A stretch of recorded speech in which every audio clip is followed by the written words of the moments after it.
The alarming story of Richard Alden Samuel McCroskey, also known as the Horrorcore Killer, whose life took a chilling twist. Come with us as we reveal the disturbing incidents of this frightening story. Who was McCroskey? Richard Alden Samuel McCroskey III, born on December 26, 1988, was both a graphic designer and an amateur horrorcore rapper. Originally from Hayward, California, McCroskey later moved with his sister to Castro Valley. His high school years were marked by relentless teasing about his weight and red hair, but despite this, his sister Sarah described him as gentle and non-confrontational, rarely retaliating against the provocation. McCroskey's online persona on MySpace reflected his deep passion for music with dark themes, evident in his lyrics about mutilation, death, and violence. He used monikers like Little Demon Dog and Psycho Sam. After leaving Tennyson High School in Hayward, McCroskey briefly attended Hayward High School, but did not graduate. His stage name is believed to be inspired by his fascination with the notorious serial killer David Richard Berkowitz, known as the Son of Sam, who murdered 6 people between 1976 and 1977. McCroskey often posed in graveyards or with weapons such as axes in many of his photographs. He once shared a video of himself standing outside a Gothic church during a lightning storm, wearing a skull bandana, a reflection of the dark imagery prevalent in his music. Emma Niederbrock. As Richard's confidence grew, he connected with others in the horrorcore community, including 16-year-old Emma Niederbrock, known online as Ragdoll. Emma, living in Farmville, Virginia, with her parents, Dr. Deborah Kelly and Reverend Mark Niederbrock, was homeschooled since middle school and known for her kindness and versatility. As she grew older, she embraced a rebellious phase, diving into horrorcore music and adopting vibrant pink hair and bold black eye makeup. Her parents initially thought this was just a phase, but soon realized otherwise.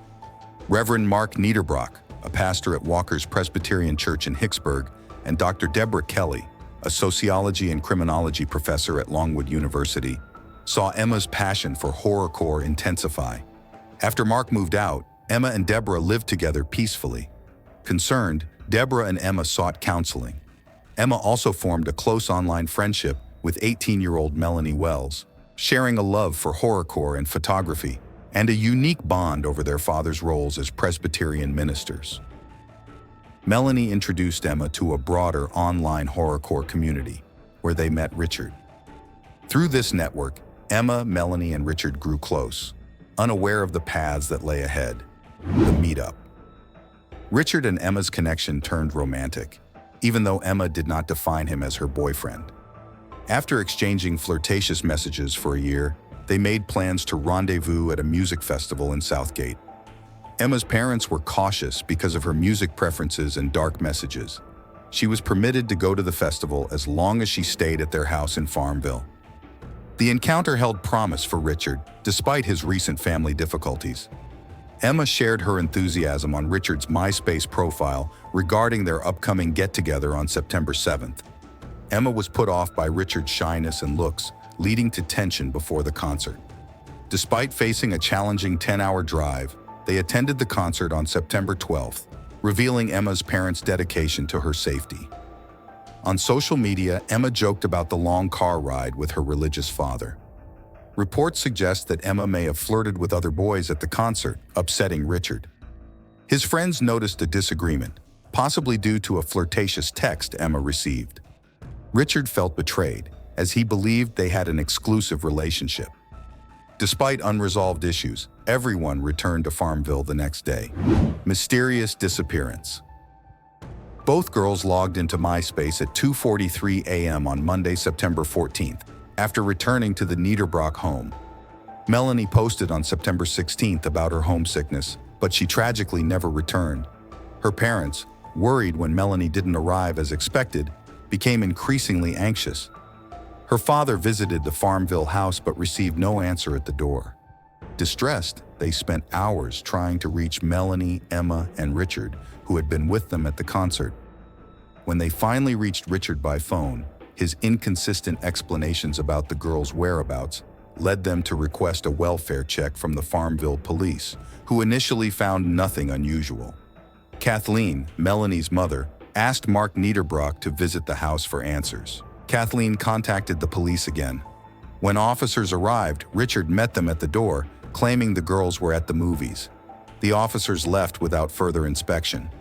Dissatisfied, Kathleen called the house and spoke to Richard, who said the girls couldn't come to the phone. Kathleen urged Richard to contact the police himself, sensing something was wrong. Unexpectedly, he complied, but reported a strange noise from the basement instead of addressing the girls' situation.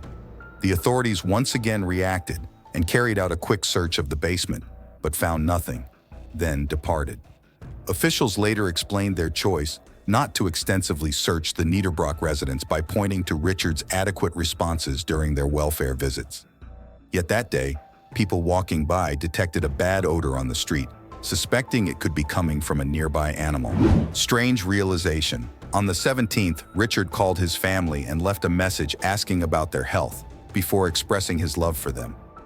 His sister suspected something was amiss upon hearing this, as "I love you" messages were not typically exchanged between them. She never would have thought that things had gone so awry in Farmville. She was aware that Richard would not harm a spider, even if she requested him not to. Maybe he wasn't confident, empathetic, and delicate. Someone who experienced bullying and harassment in high school, possibly still carrying emotional wounds from that time. The tragic revelations. Kathleen's continuous phone calls prompted the Farmville police to revisit on September 18th, only to be met with a noxious smell emanating from behind the shut front door. Upon arrival, authorities were met with a terrifying sight likened to a butcher shop.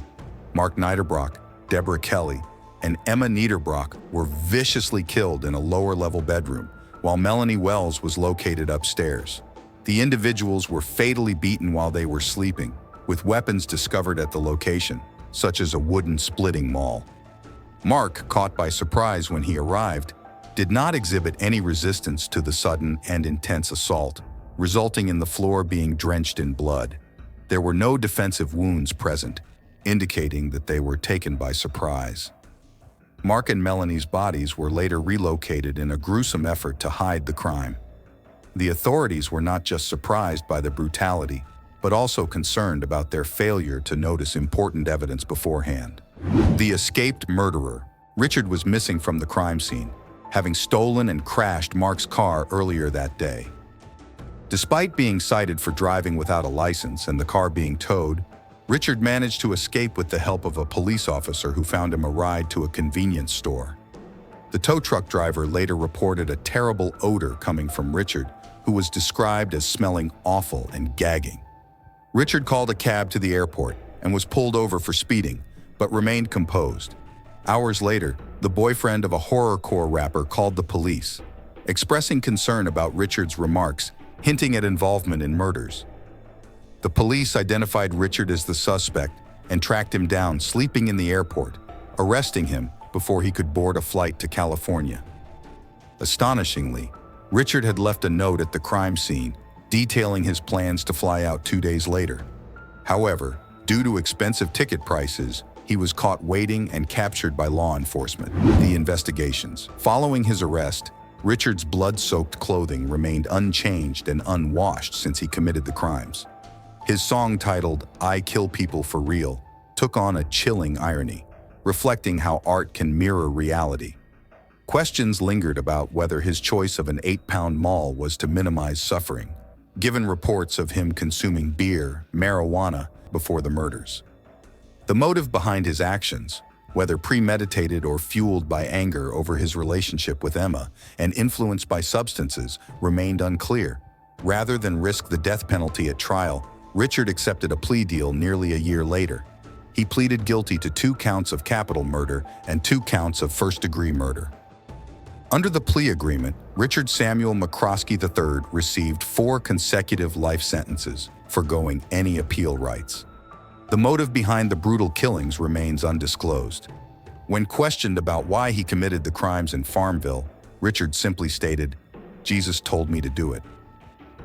Many believe horrorcore music influenced the mass murder in Farmville, as its violent themes may affect individuals with mental health issues. Supporters argue it is dark fantasy entertainment, not a direct cause of violence. The community mourns the tragic event. Thank you for watching. If you enjoyed this video and want to see more content like this, don't forget to subscribe to our channel and hit the like button below. Stay tuned for more fascinating stories and updates.